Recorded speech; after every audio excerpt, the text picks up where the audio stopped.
Good evening and welcome. I'm Santa Clara County Supervisor Joe Simitian, and this is the second of our 3 panel discussions in our series, Understanding the Asian American and Pacific Islander Experience.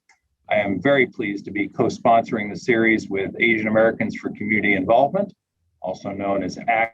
And let me say thanks once again to Sarita Coley, AACI's president and CEO, and her entire team for their collaboration in this effort, along with a great many supporting organizations from the community during this Asian American and Pacific Islander Heritage Month, including our own Santa Clara County Library District.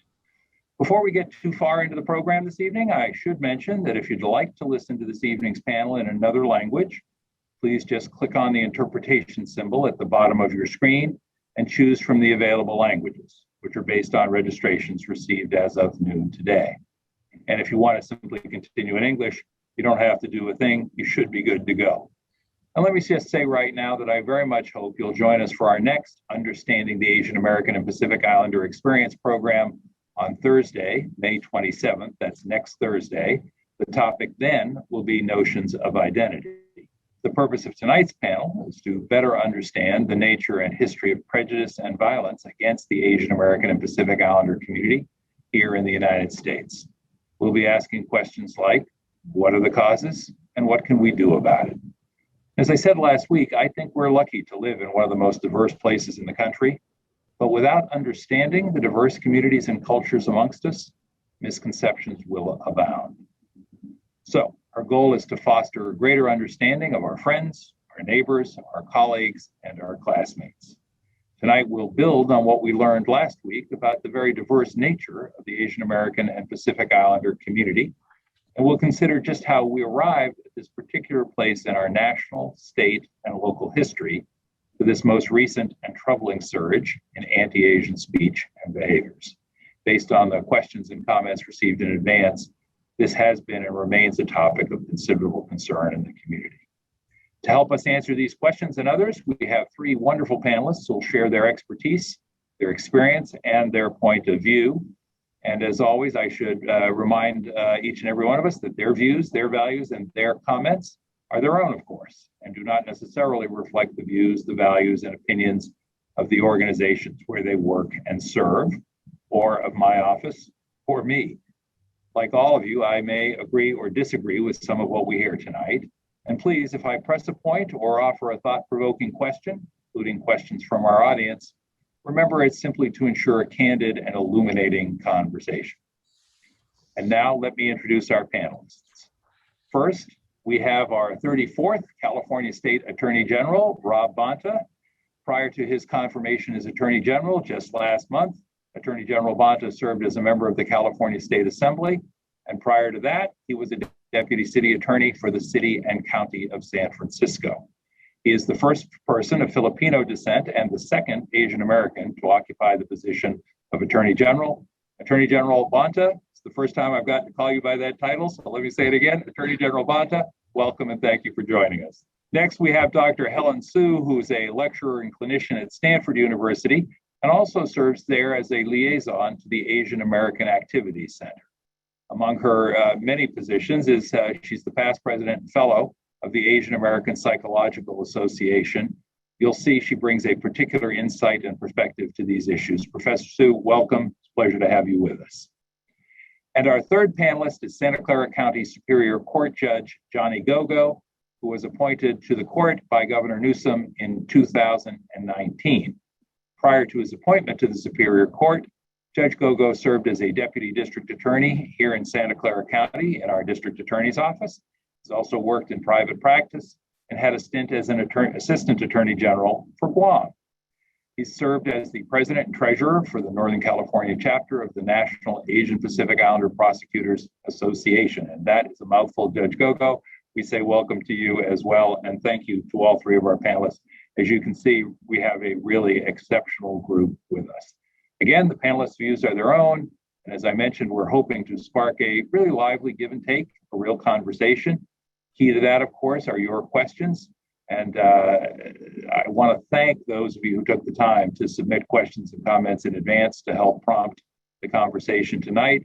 After I've asked a few opening questions, just for context, we will turn to audience questions. So just type your questions in using the Q&A function at the bottom of your screen if you like. And if you'd like to submit anonymously, you may certainly select that option. We will not be using the raise hand function. I want to repeat that just for those of you who are accustomed to heading in that direction. We will not be using the raise hand function. And for those of you who are viewing via Facebook, simply type your question into the comment box. All right, with that said, let's dive in. I'm going to start right away with the hard topic of hate crimes and hate incidents, as well as that which is formally described as a hate crime. And I'm going to go to Judge Gogo as a starting point, if I may. And I want to ask you, can you help us just understand, what is a hate crime? What is not? Tell us a little bit about that. You're both a former prosecutor and now a member of the bench. So what's a hate crime in layman's language, if you can? In California, under the California Penal Code section, is where we find the definition of a hate crime for purposes of prosecution. And that's under section 422.55. And it basically says that any act committed against you or your property, any criminal act, because of your race, ethnicity, religion, nationality, disability, gender, or sexual orientation, that constitutes a hate crime. And in a minute, I'll get to the difference of the hate incident. But for the purposes of a hate crime, an example is if somebody damages your property or commits an assault or battery against you, and during the course of that crime, that vandalism or assault, they yell racial slurs at you and say, go back to your country, go back to China, or go back to Japan, or go back to the Philippines, or go back to Vietnam. Those words, in conjunction with the criminal act of vandalism or assault and battery, constitutes a hate crime. Now, that's a pretty easy example that I gave you. Oftentimes, the police don't always get, and the prosecution don't always get a fact pattern that simple. Sometimes the criminal act is committed without words being said. And so sometimes the police and the prosecution will have to investigate the case to see if there are other pieces of evidence to help support that motive, if you will. Let's contrast that with what a hate incident would be. And a hate incident is an act that is bias motivated, but does not necessarily rise to the level of a hate crime. And the example that I will give is this. Say, for example, I'm walking down the street and a car passes by and they say, hey, you, go back to your country. Go back to, again, just for our purposes, go back to China or Japan and nothing else. That probably constitute a hate incident because there's been no physical battery against me or no physical harm against me. And so, again, while both examples are horrendous, the first example, the combination of the battery or vandalism with the words can be prosecuted as a hate crime. Whereas the second example, somebody just driving by or even just walking by yelling a racial slur at me and nothing else, that's more of a hate incident. And law enforcement will tell you that they want both of those incidents reported. And in this discussion tonight, either Attorney General Bonta or Dr. Sue or myself will tell you that the vast majority of hate crimes and hate incidents towards the Asian Pacific Islander community are underreported. And so that's one of the takeaway messages that I think all of us want to share tonight is to make sure that we report those. Well, thank you for that. And I want to first ask, I see Dr. Sue and I see Attorney General Rob Bonta with their microphones muted, and I want to ask them to unmute because I want them to feel free to lean in spontaneously throughout the course of the conversation. So I want to thank you for that. And Dr. Su, Professor Su, as we just heard from Judge Gogo, the distinction, of course, between hate crimes and things that might be described as hate incidents is an important one legally. But some of the behaviors that we're talking about that may not rise to the level of a crime are nonetheless pretty significant. I'm thinking of verbal harassment, name calling, avoidance or shunning.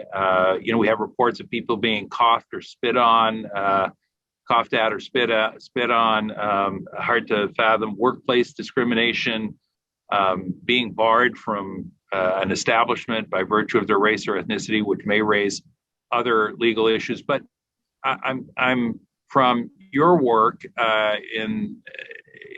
what's the impact of that? I mean, I think everybody can sort of understand or try to understand the hate crimes that the judge has described and the importance or significance of addressing those. But what about these other incidents that may be underreported or of which people may be less aware, less mindful? That's such a great question. Thank you, Supervisor. It really gets at the bridge between what's the law and what we can prosecute, and sort of more my field, which is how does this affect people's daily lives and health and well-being, right? The climate of harassment that we do encourage people to report. We know it's underreported. But for example, the Stop AAPI Hate site, which has logged at this point 6,600 reports, the majority do not meet hate crime criteria. They're shunning, verbal harassment, sort of bullying in this gray area. But what we know from the mind-body, healthcare side and in education, I used to run K-12 programs, is that constantly feeling attacked, shunned, hypervigilant, anxious, and angry really has an impact on people's mental and physical health that in the long run, at this point, we have longitudinal studies about all these higher incidences for health and mental health impact for people who are marginalized, whether it's because they're queer or because it's race. These kind of experiences really do have an impact. I know a lot of people in our community now are just really experiencing that. It's unhealthy to feel anxious every single time you have to maybe step out to the grocery store or to worry about your elders or your kids or even cyberbullying. And so that's the real impact, even of things that don't quite meet what is an actual hate crime. Well, you used a phrase that's I think it was hypervigilant. Mm-hmm. What does that mean? And what I think I know what that means, but tell us what that means. And I'm interested in knowing as well, what's the toll that takes on people? It's exactly like it sounds, right? That vigilance of needing to be so careful that just a normal thing like going, and this has always been true for some parts of our population, certainly for women, for many BIPOC communities, like I just want to go for a run. I just want to go to the store or go to school but instead of being able to do so carefree, I'm kind of looking around. Are people looking at me? Is someone going to target me? Is something going to happen? And so the simple answer is that when we're like that, our body is high in cortisols and adrenals. We're ready to run, or if we need to fight. But over time, this is all linked with mental impact, energy, and also even cardiovascular health. So in the long run, there's all this data about, for example, marginalized communities, Black Americans, even when income and education and all the socioeconomic factors are the same, there's more of these health issues that are linked to chronic stress. And Dr. Su, I'm going to go to the Attorney General, if he'll let me, even though this isn't his topic per se, and to Judge Gogo, because I saw them both nodding in recognition as you were talking. Now, to my knowledge, neither one of them is either a psychologist or a physician, but they both nodded in recognition. And, Attorney General Rob Bonta, I'm sitting here looking at you in your blue suit and your white shirt, and you're looking very crisp and Attorney General-like, if I may say so. And yet you nodded with a recognition that suggested this was all too familiar to you. Forgive me if I'm reading too much in, but why don't I let you say what prompted that nod of recognition, if I may ask you, sir? Thank you. And first, let me say thank you, Supervisor Simitian, for your longtime friendship, your leadership, and for inviting me here today. It's my honor to be here with you. Wonderful to be here with Dr. Sue and Judge Gogo as well, and this distinguished panel. And two things resonated with me when I heard that. One, a little more intellectual and academic. One, real life. The first is, I've done quite a bit of work with respect to adverse childhood experiences, or ACEs, trauma-informed care, repetitive impact and aggregated impact of multiple traumas on individuals, toxic stress, how that impacts life expectancy and increases the likelihood of chronic disease. And that's there's been some really important studies and work in that space. And that fight or flight instinct and that the fear is part of that experience. So it applies here as well. And on the real life side, you know, as has been mentioned, we've seen over 6,000 incidents of API hate. We've seen our lolas and lolos, our aunts and uncles, our nai-nais and yay-yays feel they can't go out on a walk or go shopping or ride public transit. We've seen them yelled at and spit on, shoved down and punched in the face, slashed across the face and murdered. And the fear is real. The anxiety is strong. There's also anger, but the impact, the mental health components, in addition to the obvious physical and life impacts is real. So I appreciate Dr. Sue sort of really highlighting this state of emergency, the state of crisis, and the mental impacts and the the trauma that it's created for the API community in this moment. Judge Gogo, anything to add? Yes, I wanted to add just two really quick examples of being hyper vigilant. As Attorney General Bonta just mentioned, BART. We just had an incident either yesterday or the other day or two ago on BART, where a young Asian woman going to work, minding her own business, trying to be safe, was attacked, and her cell phone, I believe, was stolen from her. And this poor woman had thought about this incident kind of beforehand, and she had apparently some mace in her purse, but she didn't have a chance to pull her mace out. And for me, thinking that not only the young lady who was attacked on BART, but friends of mine here in the San Jose community not only have to carry mace, but they carry stun guns. Having to think about that is just a sad state of affairs. And I was talking to another Asian American attorney about this program, and she was, just so sad about the incidents that are happening and scared to go out and about in the public herself. And then, as Attorney General Bonta again mentioned, or Lola's, the 65-year-old grandmother, Filipino grandmother in New York City, walking to church, was attacked by a man who apparently said, F you, go back to your country during the attack. Now, that's a 65-year-old woman. My mother just turned 80 years old this year. And, God bless her heart. My mother likes to get out and about. She likes to be social.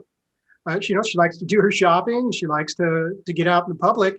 But she is definitely looks like, she's Asian or Pacific American. And she's a frail 80 years old, as much as she's social. And I just can't help but think about my mother being a victim to this type of crime. And so those incidents obviously come to mind to me. And I'm not even being attacked, like these folks that we see on this video. So hypervigilant, not only for those individuals that are being attacked, but for me, thinking about my loved ones. I'll just jump in since Supervisor Simitian invited that type of behavior on this panel. I thought the same thing when I saw the attack in New York on the Filipino woman. I thought that could be my mom. And it could be many mothers in the Filipino community. And it actually reminded me of an incident that I had buried and I hadn't thought of for a long time. It was a long time ago when my mom was attacked and shoved to the ground, left in a heap like a piece of trash. And we got a phone call from law enforcement that she had been the victim of a crime. And so what's happening now had certainly created new wounds, but also reopened old ones, and has really had a very significant mental impact on so many in the API community. Mm-hmm. Well, Professor Sue, I know your background is in psychology, not history, but I guess the question I would ask is, how did we get here? I mean, what causes this kind of behavior? Where does it come from? What is the history? I mean, these are, as the comments suggest, these are not new phenomena. So, and I guess, here in the peninsula in the South Bay, I talk to a lot of folks who say, well, this is a progressive and diverse set of communities. This can't be a real problem here. And yet, rather obviously, from our conversation and from what we all read, whether it's online or in the newspaper, the problem is present, virtually everywhere. So, what do you say to people when they say we're a progressive community, and where does this come from? What's the history? Well, fortunately, I learned a lot as an Asian American Studies minor. But, your point that I think it feels even scarier and confusing to people who haven't studied Asian American history, that it does feel like, wow, this is coming out of nowhere. Most of us who live here are here because we love the diversity, right? But actually, that this is a long, ugly part of history, this whole yellow peril linking immigrants to disease, that was happening in the 1800s. And so to see an almost exact same kind of scapegoating and xenophobic slurs from the 1800s now, it's quite painful, but it isn't new, right? Just sort of like treating anyone who phenotype looks a certain way as some kind of perpetual foreigner is a really painful experience for a lot of AAPIs, right? We had the first report of Filipino Americans landing in California in 1587, and yet to still be treated like you don't belong here. Or my brother is, was a U.S. Marine who went to overseas, and to be treated like a foreigner. This is a constant sort of pain also emotionally that Asian Americans deal with. And not knowing our history makes it hard for us to address. People don't know that there was a mass lynching in Chinatown in Los Angeles, that it wasn't something that only happened to Black Americans. Antioch actually locally just formally apologized for burning down their Chinatown to the ground by a mob. So these are things that did happen in California. And a lot of the crimes now, unfortunately, are happening in places that are super diverse and people felt safe. New York, San Francisco, LA. So there is a lot of sort of trying to understand going on right now, as well as what have we learned to actually cope in a constructive way. And Supervisor, if I can actually jump in as well, because this topic tonight is prejudice and violence. And one of the questions you asked us to think about is where does this prejudice come from? And I would even argue, or some could argue, that the prejudice actually even goes back as far as when the first, unfortunately, when the first slaves were brought over to the colonies. And again, some argue that year was 1619. Our United States Constitution was ratified in 1788, and the United States Constitution at that time did not abolish slavery. It wasn't until the 13th Amendment after the Civil War that slavery was abolished by the 13th Amendment to the United States Constitution. And then, in terms of focusing on the Asian American Pacific Islander experience, we have the 1882 Chinese Exclusion Act, right? That, again, started in 1882, but wasn't officially ended until 1943. And then you have the Japanese American experience during World War II. These are citizens of the United States. These Japanese Americans, they were interned in military prison camps without due process, without any evidence that they had violated any espionage laws or were disloyal to the United States, yet caught up in the war hysteria, the racial hysteria, and the United States imprisoned over 120,000 Japanese Americans during 1942 to 1945. And when the Korematsu case, Fred Korematsu challenged the executive order to have to relocate and report to these relocation camps, the United States Supreme Court in 1944 upheld the decision to remove these folks without due process based on a military necessity. And it wasn't until the recent Trump versus Hawaii case in 2018 that the United States Supreme Court finally recognized and overruled the Korematsu decision from 1944, saying that decision was gravely wrong. But still, in that 2018 Supreme Court case, discrimination against arguably some other marginalized groups was still upheld. So when you talk about where does this prejudice come from, unfortunately, the prejudice has been with us for many centuries here in the United States. I'll add to that as well. Sort of how do we get here? We've been here. This has been the experience. This is the history of Asian Americans in the United States and in California. The Chinese Exclusion Act, Japanese internment, race riots that led to the Filipinos being killed in the Central Valley, the murders in Los Angeles, the murder of Vincent Chin, bans from owning property, other immigration bans. The list goes on.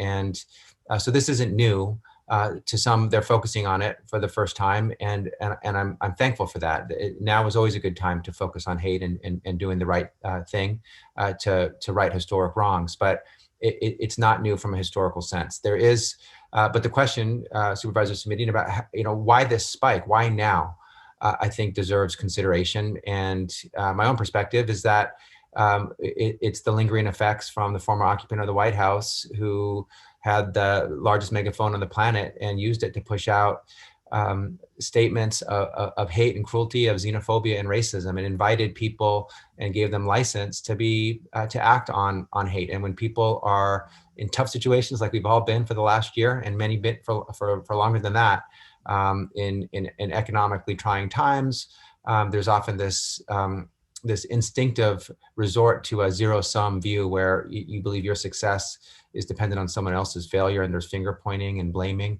And Asians have been blamed a lot for taking jobs, for bringing disease. We are the consummate visitors and foreigners. We never belong. We're also, invisibilized. And I think that lack of value that's been projected onto us has led to too many of us being victims. And so many of us being victims. So it's a long, complicated history, but I think it was sparked by how leaders whose bully pulpit really matters, how we speak about each other. Things like Kung Flu or the Chinese virus are detrimental things to say. They're harmful things to say.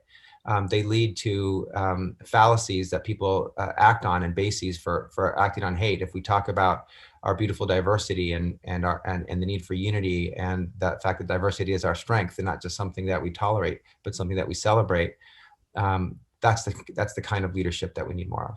Attorney General Bonta, I want to come back to you in just a moment, but I want to go to Professor Su and say, I think the Attorney General's observation about the words of public figures, political leaders is an intriguing one. What's your take from the psychological standpoint on the impact of that kind of commentary, that kind of language out there in the public space? How do people internalize that? What do they do with it when they hear it? Thoughts? I mean, there's sociologists and such that have really great data, really showing what we kind of know, but like actually demonstrating the impact of words and representation, right? That when you have somebody of high office spreading certain images, it can be incredibly helpful or incredibly hurtful. And in the digital age, there was even a lot of data showing with the previous president that after he would tweet out, for example, or give a speech that was inflammatory and had slurs, that they would track the hashtags going everywhere nationwide, and how that contributes to this climate of, why are suddenly kids using these same slurs in schools against classmates, or where does this come from? Like, it does matter. Culture matters, representation matters.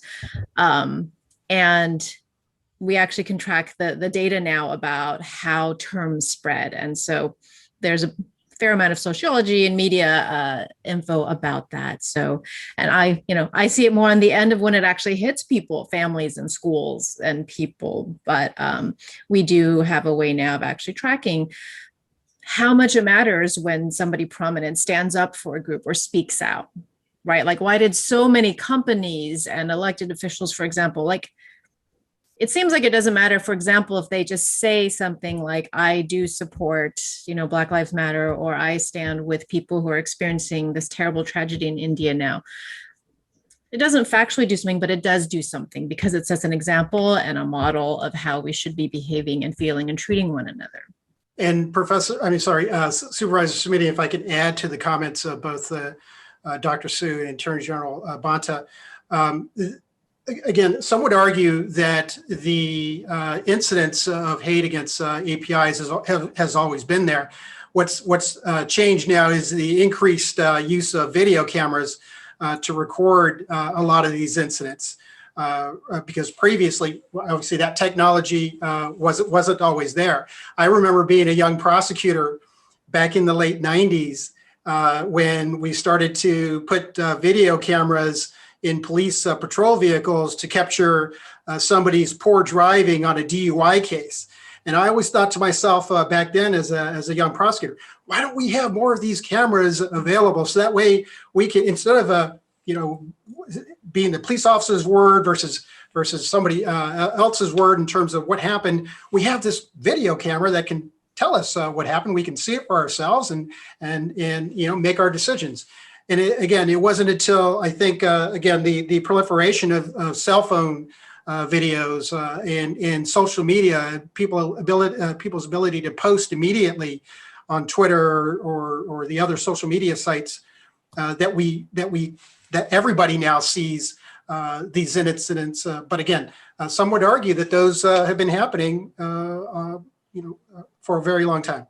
Well, having described the nature of the behavior and the problem that it represents and the gravity of the problem and the fact that these are long-standing issues, the obvious question then is, so what do we do about it? And I want to go to the Attorney General, because Attorney General Rob Bonta, within the last couple of weeks, you have made an announcement about an effort in your office, your Department of Justice, to address these kinds of behaviors. And I wonder if you could tell us a little bit about what you proposed, but also why you proposed it and what you hope to accomplish.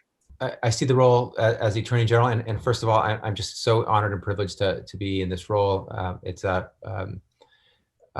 honor and privilege of a lifetime. So thankful to the governor for the appointment, all those who supported me along the way, and I'm going to do my best to make it count and help as many people as possible, do as much good as I can. And I see the role as the people's attorney, standing up for everyday folks who've been hurt or harmed or abused or mistreated, to protect the little guy against the overreach of authority and the abuse by the big guy. I think that's the role of the Attorney General, to balance the scales of justice and be a champion for folks who haven't always been seen, who've sometimes been cast aside or been rendered invisible, and to fight for them. And right now, we are in a full-on state of emergency and state of crisis in the API community when it comes to API violence. And I know that the API community is hurting, in pain, anxious, angry. And I say to the API community, I see you, I value you, I am you. And I wanted to show that with action. So it was deliberate and intentional to create the Racial Justice Bureau early on in my tenure, in the middle of the state of emergency, to say that we're going to stand up for racial justice, including taking on the forces of hate and making sure that all those who have felt the sting of hate in California, including many who are watching right now, including myself, know that there's an Attorney General who is going to fight for you, who's going to see you and have your back and take care of you in this moment. And so that's the why. And so important, just put a marker in the ground, plant a flag, and say, I'm here to fight against the forces of hate. I'm here to have your back and fight for you.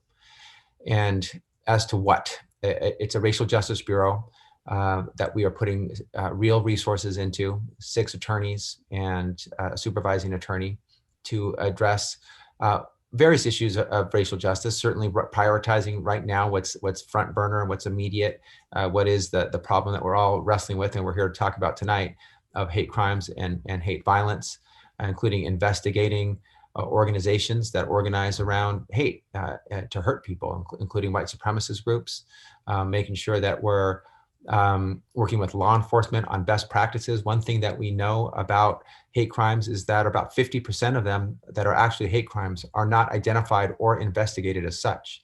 And so we're not even using the tools that we already have to identify, investigate, and potentially prosecute hate crimes. So let's I can work with law enforcement across the state to properly identify and investigate. Also, we need to build greater trust between law enforcement and communities. If we do, witnesses will come forward and victims will come forward and report.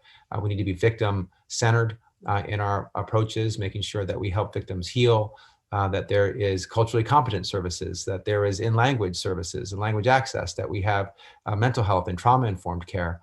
We need to also increase our reporting capabilities to make sure that we are getting an accurate understanding of what the problem is and where it is. And all of that work will be coming out of the Racial Justice Bureau. It will be housed there. We'll also be working with partners across the state. And some of the partners that we're working with is we are working with big city mayors in the next couple of weeks to have a convening about best practices, ways we can collaborate to address hate. Right now, one thing that is very helpful for me is that for a long time, acts of hate violence have been seemingly swept under the rug. It seemed that we've been invisible and people didn't care. People are focused on this and care. And right now, because it is such a state of emergency, it's important that all levels of government, and I'm thankful to have county and state here together working with our judicial branch as well, need to be focused on this, including our big city mayors and our state attorney general. So those are some of the things that I wanted to announce. I wanted to announce the importance and the priority and the passion behind taking on the forces of hate. And I also wanted to announce specific acts that we'll be taking to take on that hate. A couple of you have mentioned, as you were talking, Attorney General Bonta, I was thinking about the comments that your fellow panelists made a little earlier about reporting hate crimes when they see or hear something. And I think then what I would ask is, what do you report and to whom and why does it matter? I think a lot of folks just walk on by. So I think the question, let me start with Judge Gogo and then go back to the other two panelists. Judge Gogo, what should people report? Who do they report it to? And why does it matter that people engage in this way? Yeah, perfect segue, Supervisor Simitian, because as Attorney General Bonta noted about his Racial Justice Bureau, 2 weeks ago, the FBI San Francisco office announced its new strategy to combat hate crimes. 4-part strategy. One, increase the federal investigative activity, meaning they have trained FBI agents in how to investigate these types of cases. They're going to make sure that they talk to their counterparts and train their colleagues in how to look for certain pieces of evidence to document and properly report. The second aspect of their strategy is there, as Attorney General Bonta alluded to and mentioned, law enforcement coordination. So federal, local, state law enforcement agencies need to communicate with each other better. 3, the third part of the strategy for the FBI is community outreach, letting the community know that these hate crimes and hate incidents need to be reported so that they can be properly investigated and documented. And then the fourth part of the FBI strategy is a public awareness campaign. And again, that's making sure the public is aware that the resources are there and being dedicated to this rise in Asian Pacific Islander crimes that we're seeing. So that's one strategy that the FBI is doing. Supervisor Simitian, you and I have been Santa Clara County residents for decades, and we know that, and all of us, the other panelists have been obviously residents of the Bay Area counties for decades. And I think, again, we have a very diverse county, and I think all of our counties do a good job in terms of trying to make sure our communities are reporting these incidents, make sure our communities are safe. But even still, we see incidents, as we've seen on TV, but there's been, 3 recent incidents that I can talk about where the district attorney's office here in Santa Clara County prosecuted a hate crime incident, but unfortunately the jury did not come back with a guilty verdict on the hate crime allegation. They found that particular defendant guilty on the underlying misdemeanor battery charge, but the hate crime, because it involves proving the motive of the individual at the time that crime occurred, there wasn't enough evidence for the jury to come to the conclusion beyond a reasonable doubt that the crime was motivated by, again, the factors that we talked about earlier. And then second, there was a case that I was a judge presiding over a trial here. Again, the incident occurred at a Fry's electronics store here in our county, Santa Clara County. It was just what appeared to be a parking lot road rage incident. You know how sometimes people get into a busy parking lot and fight over parking stalls.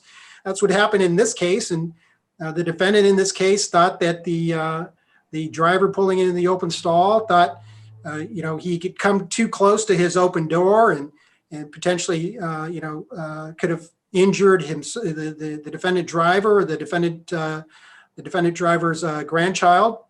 And so there was a confrontation, and the defendant in that initiated the confrontation was Mexican American, and the other driver, the victim driver, was Vietnamese, and the Mexican American driver ended up, according to the evidence, shoving the Vietnamese driver, and then also spitting on him and calling him, according to a third-party witness, calling the Vietnamese driver, a gook, and again, a racial slur.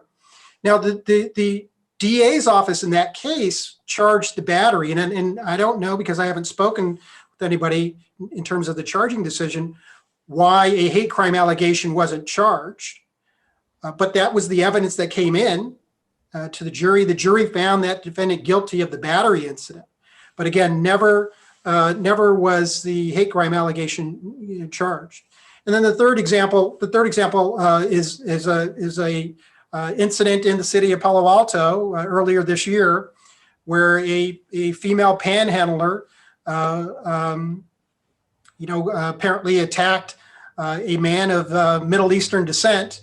She attacked him with her laptop and said, go back to your effing country, you terrorists. And so I believe in that case, the DA's office has charged a hate crime allegation, but of course that case is still going on in our system. Well, we are taking questions, and I want to again encourage folks to put their questions into the system through our Q&A function. But to this point, and for all 3 of our panelists, one of the questioners asks, why haven't we seen more crimes prosecuted as hate crimes, and doesn't this contribute to the reluctance of victims to report them? Anybody? Well, I can answer that question based on my prior experience as a trial prosecutor. Again, as we alluded to, in addition to the underlying battery or vandalism, the prosecutor also has to prove the motive of the defendant. And sometimes that's not so readily provable, again, beyond a reasonable doubt, which is the standard of proof in our criminal cases. And so, again, let me just share that example of the incident where the DA's office did charge a hate crime allegation, and the jury did not find that allegation to be true beyond a reasonable doubt. This was a 2016 case, and I was still a prosecutor at that time at the DA's office here in Santa Clara County. This involved an African-American student on campus at San Jose State University. He had 3 Caucasian or white suite mates or roommates. And there was the allegation that these three white Caucasian roommates were bullying the African-American suite mate or roommate. And allegedly, well, I guess it came out during the evidence. I didn't try the case. I didn't talk to the prosecutor, so I didn't want to be, biased, if you will, because I was doing community outreach at that time. But what I read in preparation of our presentation, and what I read online, was that the African American defendant was forced to have a bike lock put around his neck. And there were allegations that the roommates had, a Confederate flag in the apartment, and allegations that they were using, derogatory terms towards the African American roommate. For example, calling him 3/5, of a person, and all of that evidence again was presented to the jury. And while the jury found the three roommates guilty of the underlying misdemeanor battery charge, on one of the defendants, they found one of the defendants not guilty on the hate crime allegation, and the other two defendants, they found the defendant or the other two defendants, the jury had a hung verdict, meaning they some of them felt there was enough evidence, but others felt there wasn't enough evidence. So it wasn't a unanimous verdict, which you have to have in a criminal case.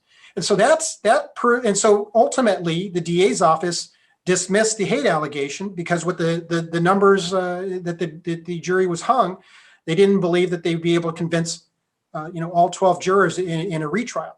And so that proves the difficulty, again, in some of these cases, trying the DA's office having to prove that additional motivation or that additional motive of the hate crime.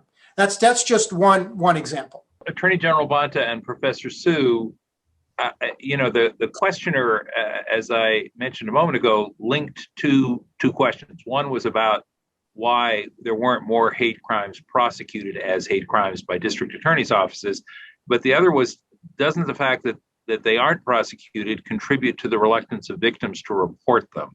Attorney General Bonta, do you have a thought on that?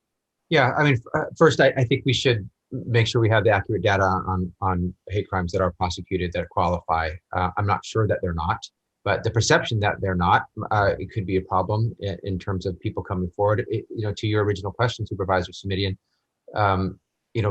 it's a lot to go through as a victim to report a crime and to relive it and to go through all the details again and the facts and the pain of that. And if you think that nothing's going to happen or no one's going to care or it's going to get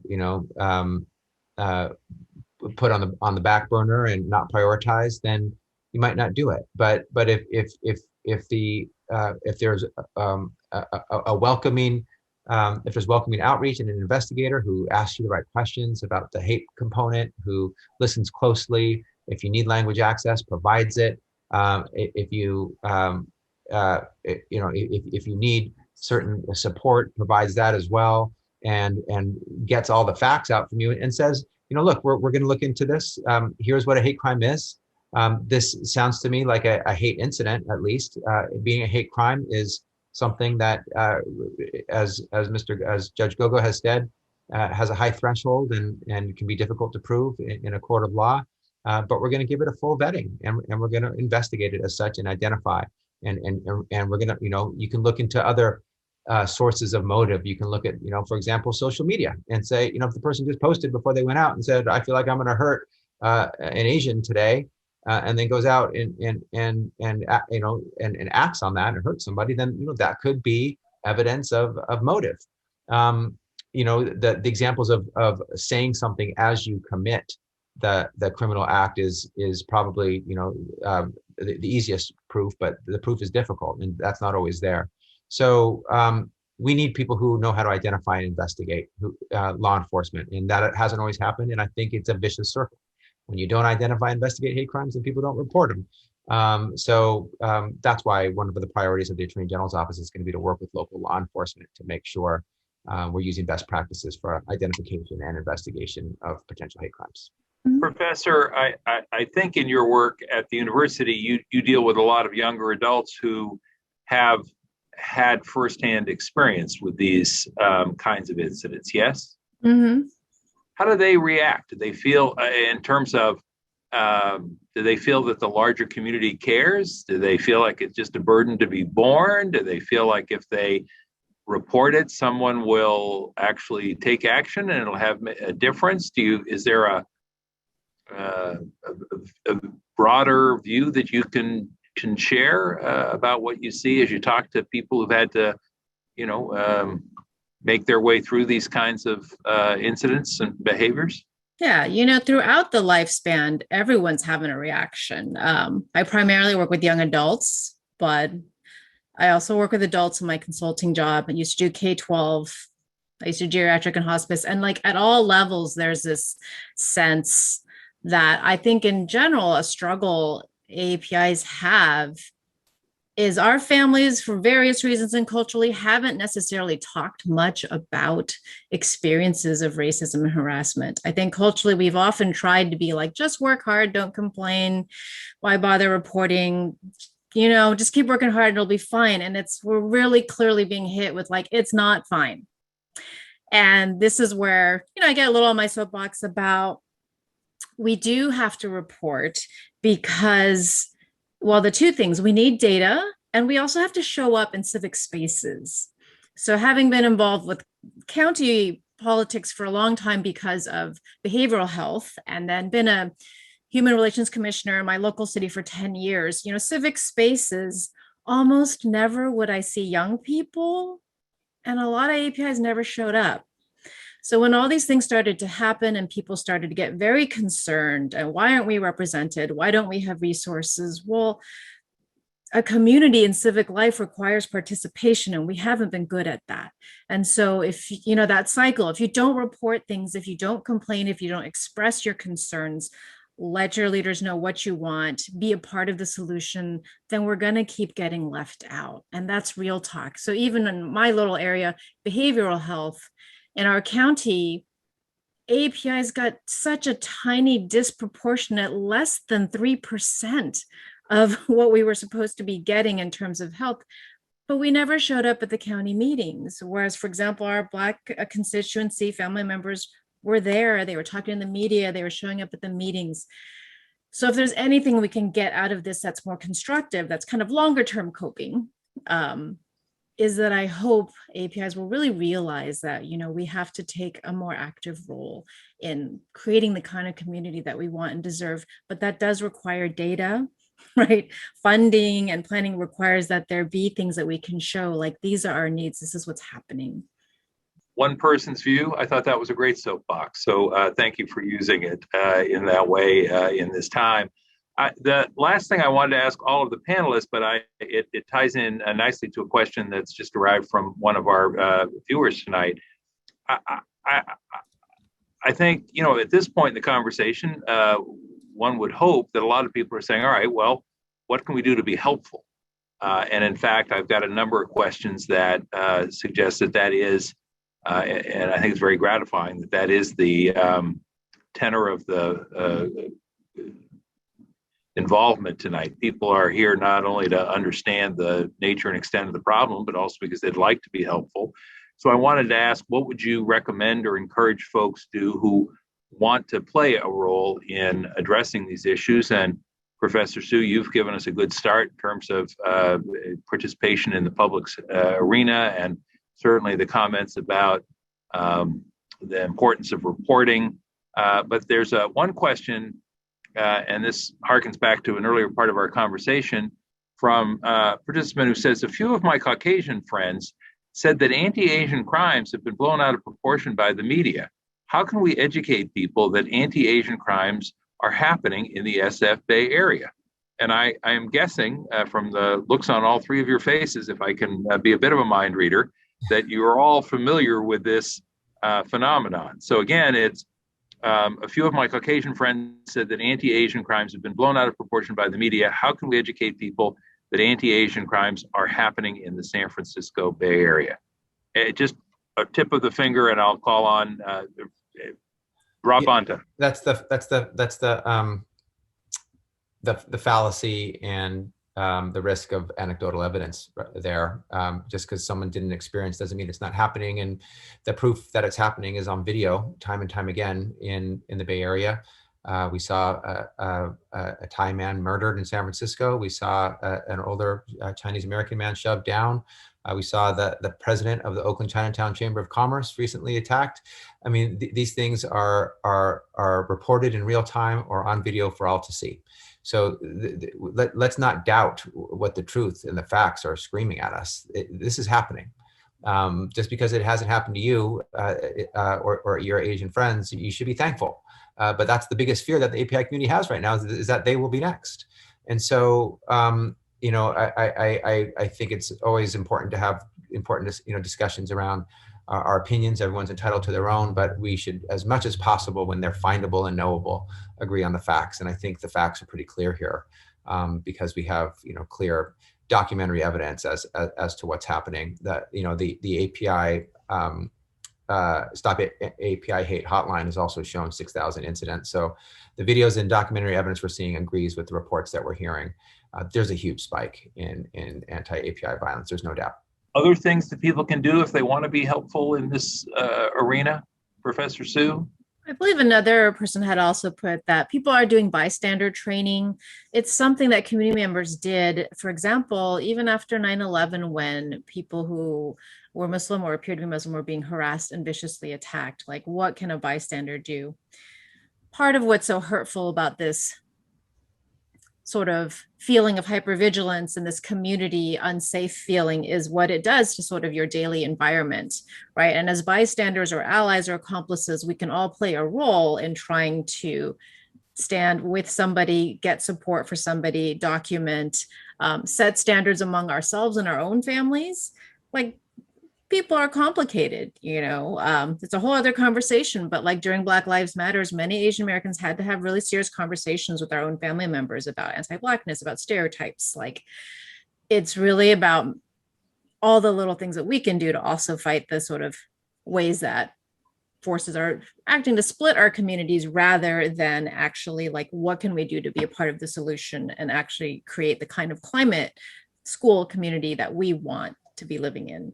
And Judge Gogo, any thoughts on what people can do to be helpful other than the reporting that you've talked about previously?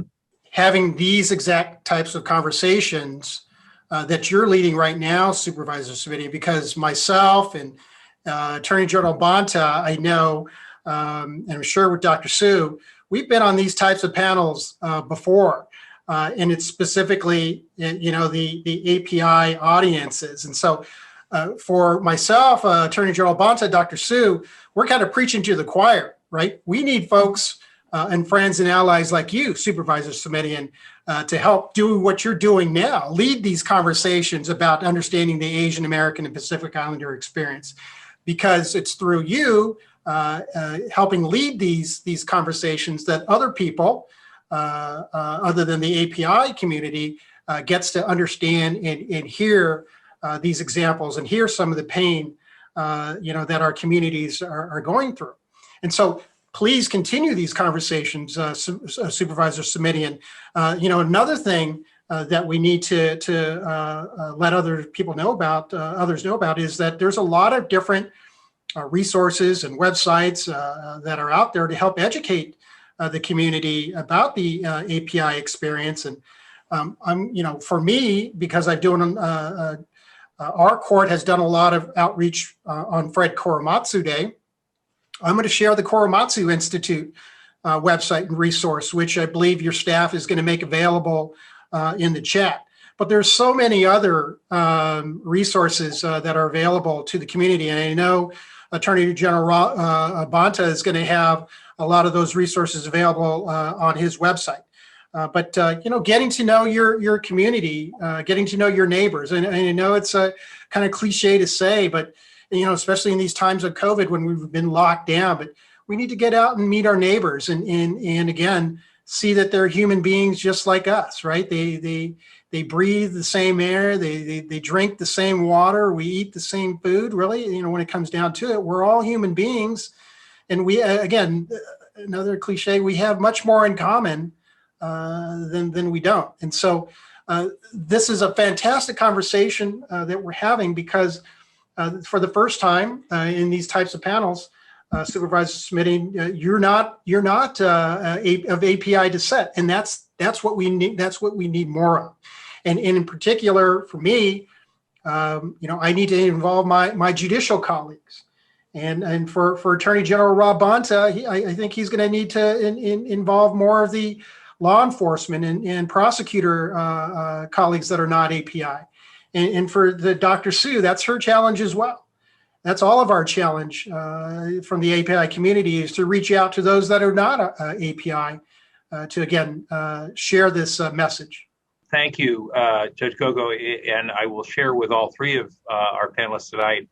I mentioned in the first panel we had a week ago that one of the things that prompted my interest in providing this series with our friends at AACI, Asian Americans for Community Involvement, our co-sponsors, is the changing demographics of our area. Here in Santa Clara County, 50 years ago, the census would have reported that just 3% of the population was Asian American or Pacific Islander.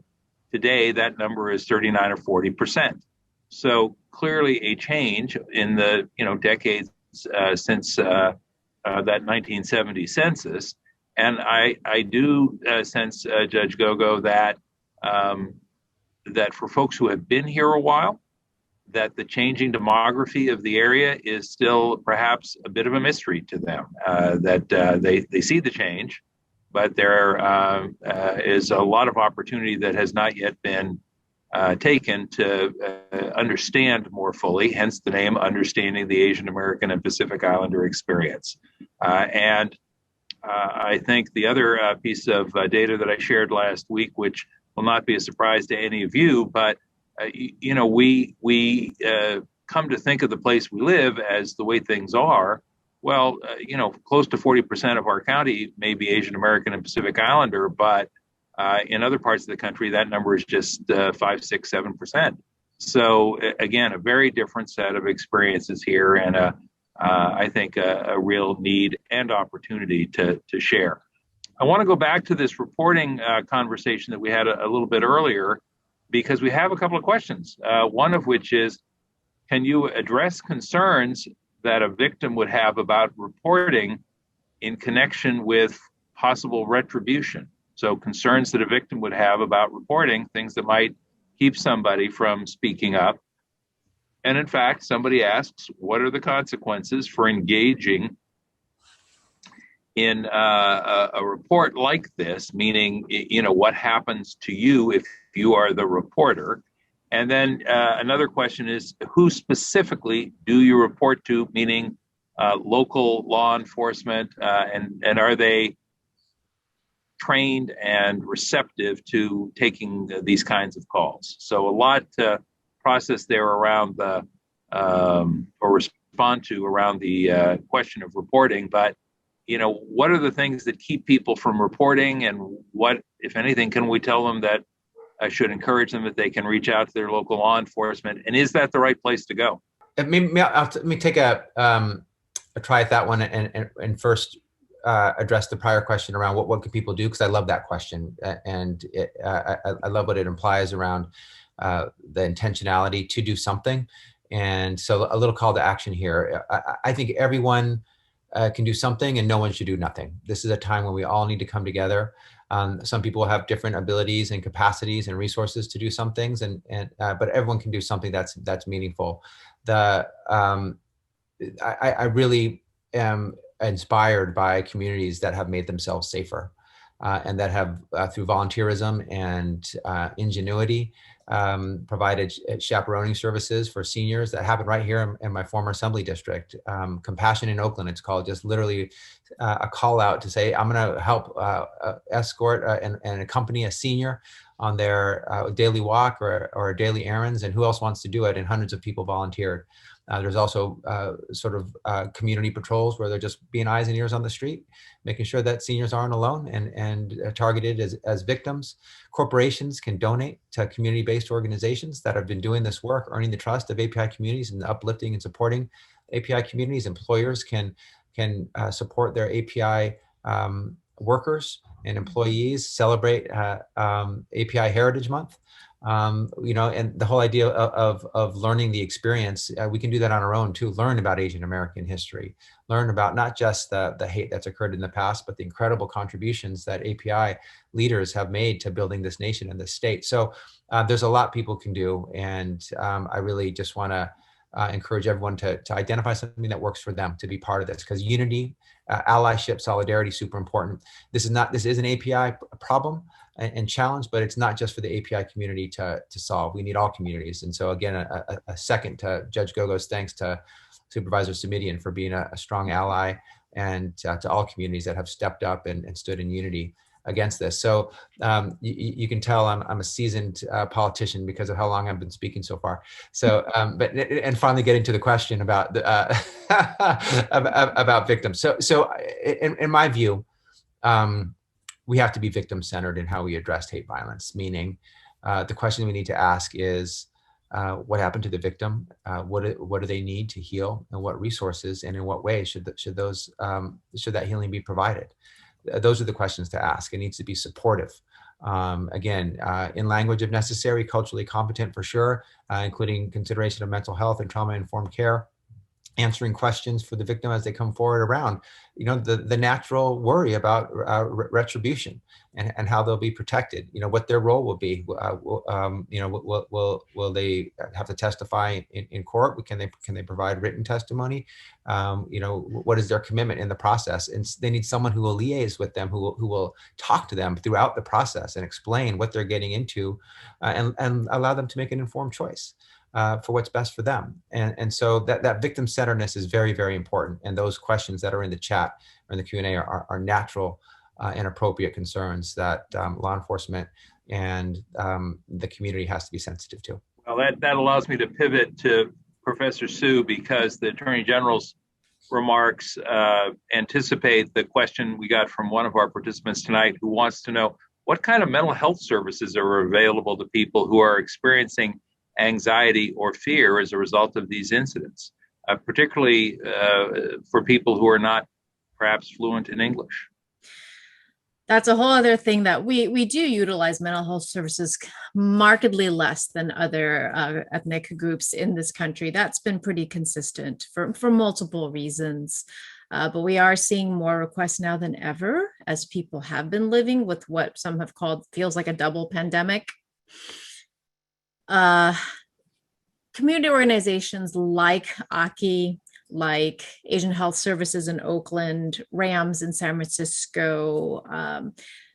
I was at Asian Pacific Family Center in Rosemead, California. So there are community grounded centers that have multilingual staff. I think at the time I was working in one, we had 11 or 13 languages on staff. Sometimes it's for direct treatment. Other times it's even just to get the basic psychoeducational material. Like, I know not everyone is going to be able to access therapy because of insurance, funding, travel. There aren't even enough Asian therapists. A lot of what I do is educating other therapists from various groups about how do you do this work well, and with cultural humility, culturally affirming that there are a lot of white therapists who really are trying to be helpful, but have come to training saying like, yeah, I don't know this history, and I don't know what this experience is. I think the advocacy, as Attorney General Bonta had said about asking corporations to support, asking communities to support. My position at Stanford, specializing lies into the Asian American Center, came because of student activism. That students were saying, we really need somebody that we don't have to explain our family boundaries and history and intergenerational traumas to. And right now I'm getting a lot of consults with corporations that have done things like responded to their Asian employee resource group saying we need help, or had like a listening session with their staff and then realized, wow, people are really hurting and angry and scared, and we've got to do more.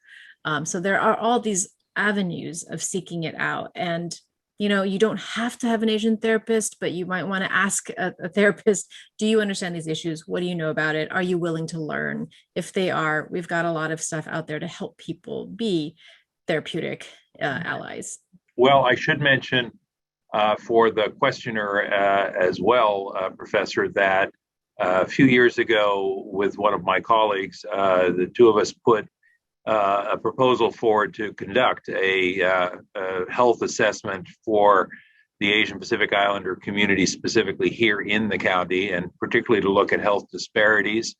And forgive me, building on that, we are now pushing for community health workers, folks out in the community, to try and make sure that folks in the Asian American and Pacific Islander community are aware of both what some of the services might be and how to access them in a way, as I think Judge Gogo referenced, that's culturally competent and that manages to communicate with people in a language that they understand and in a place that is familiar to them. That work is being done by AACI, our co-sponsors. So I want to give them a shout out again, as you have, because somebody's got to do the work. Unfortunately, we are in a place here in Santa Clara County where there are good people who are prepared to do that work. So thank you. We do have a question I want to get to, which is one that expresses, well, I'm just going to read it. We hear about law enforcement not responding to these types of crimes because it is considered a low priority due to lack of resources. Isn't it time to change the paradigm and require law enforcement to respond more seriously to acts of hate? Attorney General Rob Bonta, that hard question goes to you, sir. I mean, short answer is yes. This is the time to step up in response to the forces of hate that are attacking the API community, and to use the resources that we all know are limited. They always are, to prioritize this. And the part of the federal hate crimes bill was around prioritization and expedition and moving these cases forward so they're not sitting around or not being attended to, and not moving forward. That's what we should be doing here as well. And I always feel it's important to provide the support and resources necessary. That's why we're focused at the state attorney general's level, the DOJ, on the training for how to identify and investigate. Maybe some of these aren't being followed up on because they don't know how. They don't know what to look for. They don't know what to focus on. So we want to provide that support to allow the response at local law enforcement level to be stronger. Right now, it needs to be prioritized. It needs to be responded to. Hate crime investigations need to move forward. Evidence needs to be collected. So to the extent that it wasn't being focused on in the past, we all step up in a moment. We all step up in response to the challenges we face, and we need to step up in response to this challenge. And Professor Sue, I noticed you again nodding and sort of leaning in on this, even though law enforcement is clearly not your day-to-day domain. Your thoughts about the perhaps reticence of some organizations to lean in on these kinds of issues? I mean, I think all of us who've ever worked with minority, marginalized communities, and especially immigrant communities, understand the distrust that comes, or the just not knowing how to navigate the system. It's super confusing. It operates slower than most of us would like. And there are community orgs, like Asian Americans Advancing Justice, which I believe has 3 sites nationally, that have helped people through this process. Or the Southern Poverty Legal Center has helped take people's cases, because we're not going to deny it's difficult to manage and figure out, how do I do this legal system or this reporting, all that. But there are places to assist, and it's great to learn that more resources are being put toward this. And again, on every level, right? When I was doing school-based and community work, we did partner with local police often to try and figure out what are the best ways to support people that we knew were at risk, or things that were happening that we knew were a danger potentially. And so needing to be willing to explore the options, that it may not be easy, but we do definitely need partnerships and collaborations at all levels. So again, it gets back to, you have to show up and find out, who am I supposed to talk to, and sort of investing in that. And I am not saying it's easy. Everything I've ever done with a county or city has been much slower than I would have liked, but ultimately was helpful to figure out who is the one that can help make these decisions or bring our concerns to the next level, whatever it may be. And Judge Gogo, Attorney General Rob Bonta mentioned the Hate Crimes Act, and we haven't had a chance to talk about that yet, but that's kind of a big deal, isn't it? The Hate Crimes Act that was recently signed, I think just this morning by President Biden, is very important because, again, it acknowledges the issue at the highest level, right? The President of the United States. And again, that's where, advocacy, representation is so important because that particular piece of legislation was led by the state senator from Hawaii, Mazie Hirono, and then the representative from New York, Grace Meng, along with a lot of others, right, including Attorney General Bonta when he was in the State Assembly. But yeah, that's so important to have that level of leadership saying this is an issue and we're going to address it and we're not going to stand for it. And so all of this is like I said, important. These conversations that you're leading, Supervisor Simitian, are so important. Education, getting out into the community. I know when I was a young prosecutor, the DA's office had a program where the prosecutors would go into fifth grade classrooms and talk about the role of the prosecutor in our overall scheme of government, right? You've got the legislative branch, the executive branch, and the judicial branch. And I always thought that was so important to get out to the students because, as another panelist said during one of these presentations, he quoted Nelson Mandela saying that, children are not born to hate. That's something that is learned. And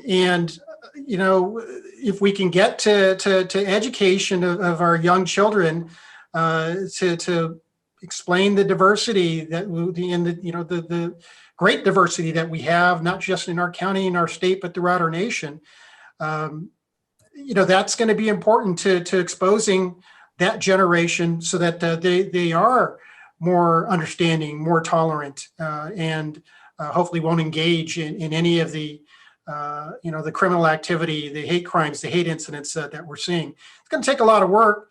We need to, as again, leaders in our respective fields, we still need to continue to reach out, not just in our communities, not just in the state, but nationally, and talk to our colleagues where there is less diversity and less representation in terms of that diversity. And so, thank you for bringing that up.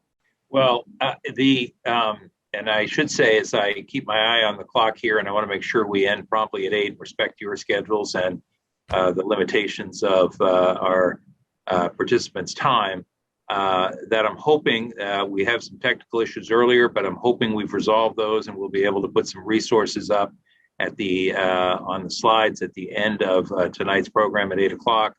But I want to take advantage of your presence, panelists, and ask you a question that we asked last week that prompted, I thought, some really interesting and helpful responses. And it's a quick one, which is, for folks who say, all right, I'm going to accept the challenge, if you will, the responsibility to learn more, understand more.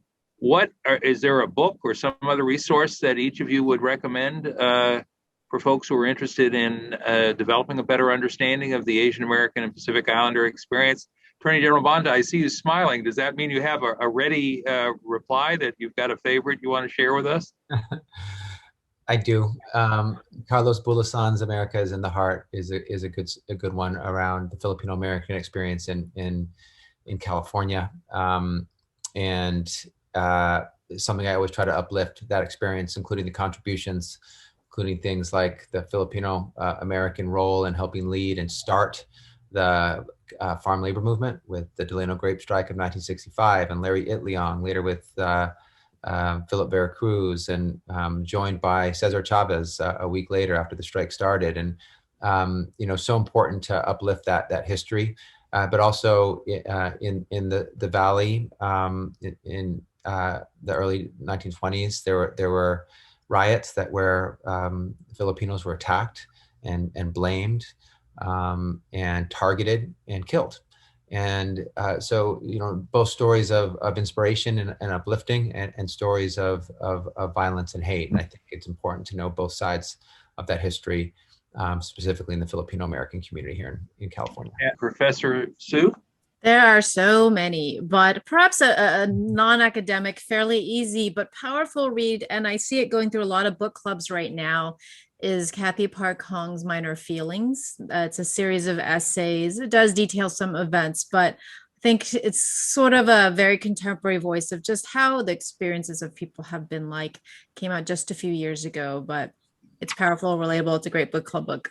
And by the way, it's one I happen to have read. I picked it up while traveling out of town, literally the week before the shutdown because of COVID, when it had just come out, which meant that the author, could not go on her book tour and promote the book. So I have been pleased to see it getting some attention now, literally more than a year later.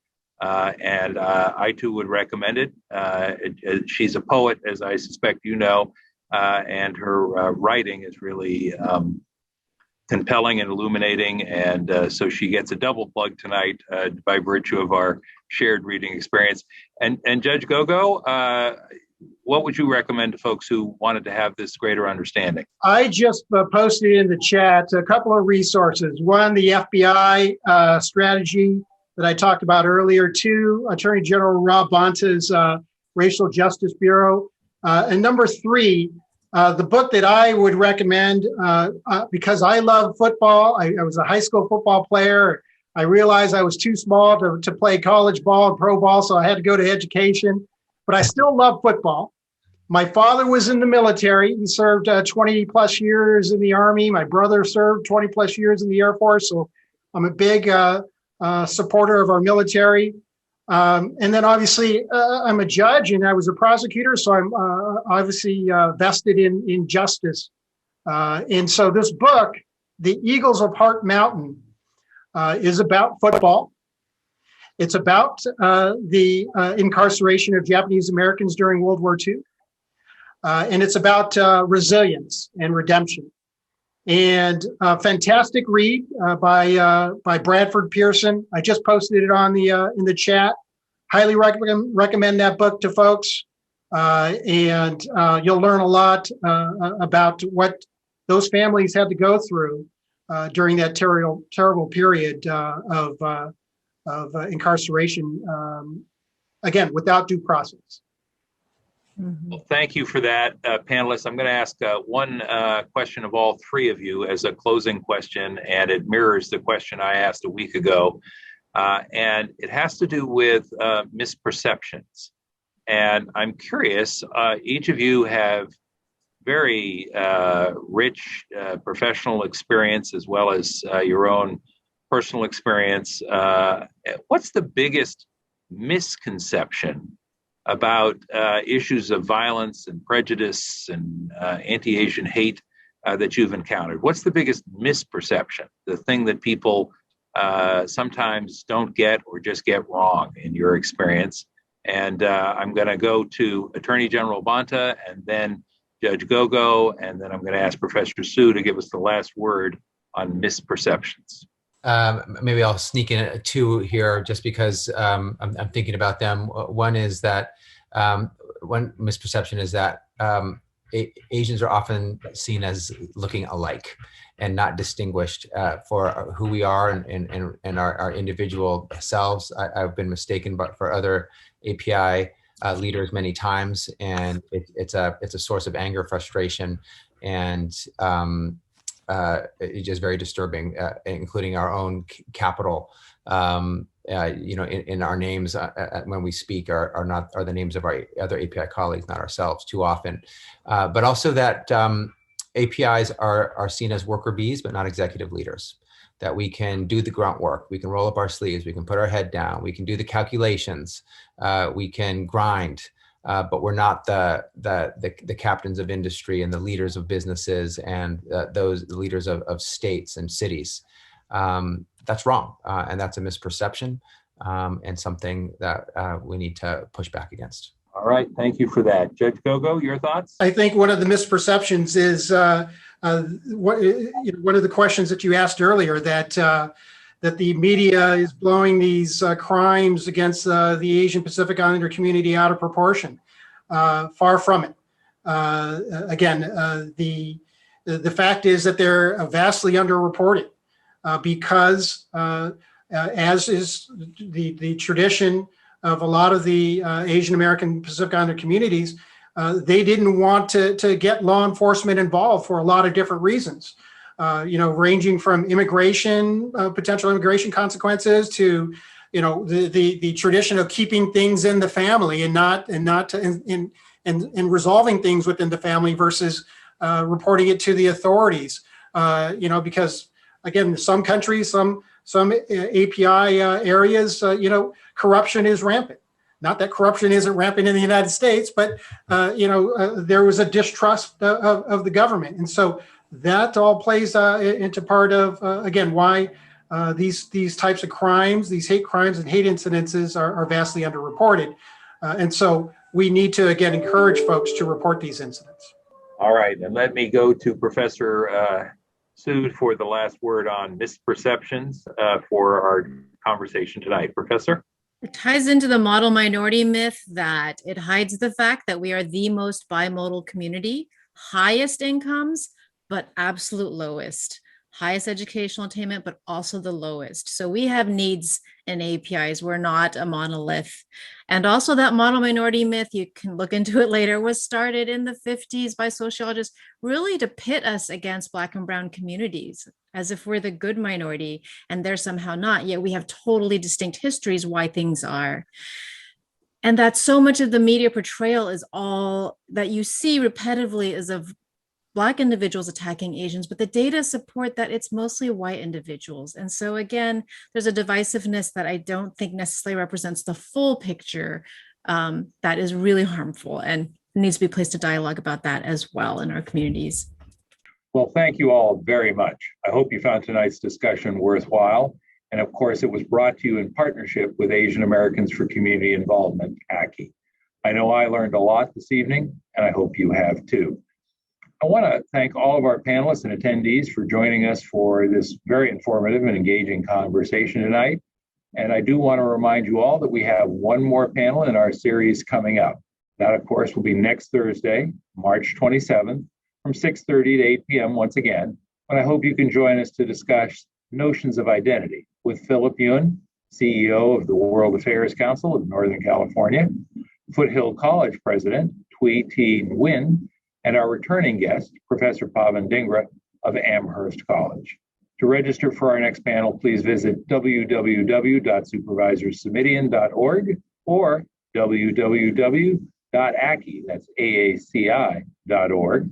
And you can re-listen or share tonight's reporting with others in the coming days, if you like, by going to those same addresses. Once again, that's www.supervisorsubmidian.org or www.AACI.org. Thanks, and have a very good evening.